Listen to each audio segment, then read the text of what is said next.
ku itariki ho nta na kimwe cyahindutse nk'uko byari biteganyije ko ku itariki 22 Mata mu mwaka wa 2022 uyu musore bari mu mwakire muri studio za Kiss FM agatangira umwuga we w'itangazamakuru. Ni nako byaje kugenda. Kuri uwo munsi yaje gukora ikiganiro cye cya mbere ari kumwe n'umukobwa bita Isheja Sandra. Uyu ni umunyamakuru wa Kiss FM muramuzi. Nyuma yaho gato uwitwa Rusine Patrick wamenyekanye cyane mu rwenya nawe yarahabasanze. Bakora ibintu biryoheye abanyarwanda batari bake, yewe benshi twemera kutajya dukuraho urushinge tugahoza kuri Kiss FM, by'umwihariko muri Kiss Breakfast.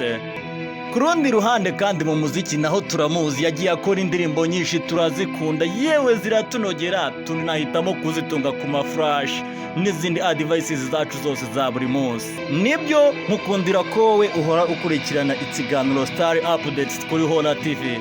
Uyu munsi ndaje nkubwira umusore Andy Bumuntu wamenyekanye cyane mu kuririmba, ariko kandi akaba ari n'umunyamakuru, umuntu yemeza ko afite impano zigiye zitandukanye muri uru Rwanda. Ntujye kure.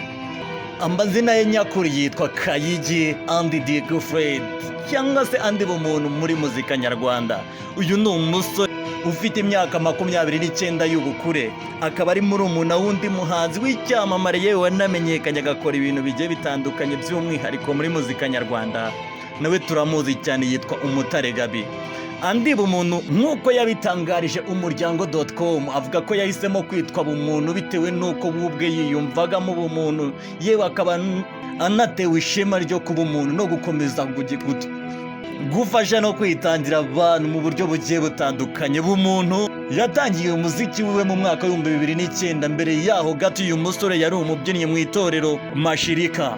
Andy Bumuntu yafashije iri torero Mashirika kwitabira ibitaramo bigiye bitandukanye, dore ko yanasohokanye hanze n'iri torero Mashirika inshuro hanze y'igihugu cy'u Rwanda inshuro zirenga 4. Zimwe mu ndirimbo z'umusore Andy Bumuntu harimo indirimbo yitwa Ndashaje, On Fire, Valentine, Umugisha, Appreciate n'izindi nyinshi. Uretse kuba kandi uyu musore ari umunyamuziki mwiza ku bw'ijwi rye utasanga n'abandi bahanzi bose by'umwihariko mu Rwanda, ikindi uyu musore yihariyeho wamenya nuko ari umusore w'umunyamakuru ukundwa n'abantu batari bake, nanone bitewe n'uburyo avugamo cyangwa se n'umwihariko w'ijwi avuga. Andy Bumuntu rero sinabarekura ntababwiye ko akomeje ibikorwa bye by'umuziki ari nako bihuza n'ubunyamakuru. Tukibaza tuti ese noneho ahazaza Andy Bumuntu azaba ageze ku ruhe rwego? Ese azabivamo cyangwa azakomeza? The Hola One presenter kuri Hola TV. Nizere ko wamaze gukora subscribe, share na comment kugira ngo tugere kure. I love you more. Hola TV the one.